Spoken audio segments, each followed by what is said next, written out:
ইরানে হামলার প্রস্তুতি নিচ্ছে ইসরায়েল। এমন খবর প্রকাশের পর বিশ্ববাজারে জ্বালানি তেলের দাম বেড়ে গেছে। আশঙ্কা করা হচ্ছে ইসরায়েল যদি ইরানে হামলা চালায় তাহলে মধ্যপ্রাচ্য জুড়ে সংঘাত ছড়িয়ে পড়তে পারে। বুধবার সকালের দিকে ব্যারেল প্রতি ব্রেন্ট ক্রুডের দাম ৯৭ সেন্ট বা ১.৫% বেড়ে $৬৬.৩৫ দাঁড়িয়েছে। ওয়েস্ট টেক্সাস ইন্টারমিডিয়েটের দাম ৯৬ সেন্ট বা ১.৬% বেড়ে $৬২.৯৯ হয়েছে। যুক্তরাষ্ট্র নতুন গোয়েন্দা তথ্য পেয়েছে যা ইঙ্গিত দিচ্ছে যে ইসরায়েল ইরানের পারমাণবিক স্থাপনাগুলোতে হামলার প্রস্তুতি নিচ্ছে। সংবাদ মাধ্যম সিএনএন একাধিক মার্কিন কর্মকর্তার বরাতে এই তথ্য জানিয়েছে। তবে ইসরায়েলি নেতারা চূড়ান্ত সিদ্ধান্ত নিয়েছেন কিনা তা এখনো স্পষ্ট নয় বলে সিএনএন জানিয়েছে।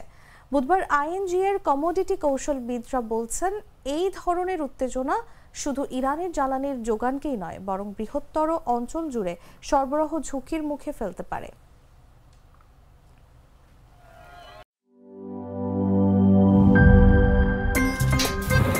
আমার একটা স্মার্ট সিদ্ধান্তে 25% গ্যাসের খরচ কমেছে। ভাবছেন কিভাবে?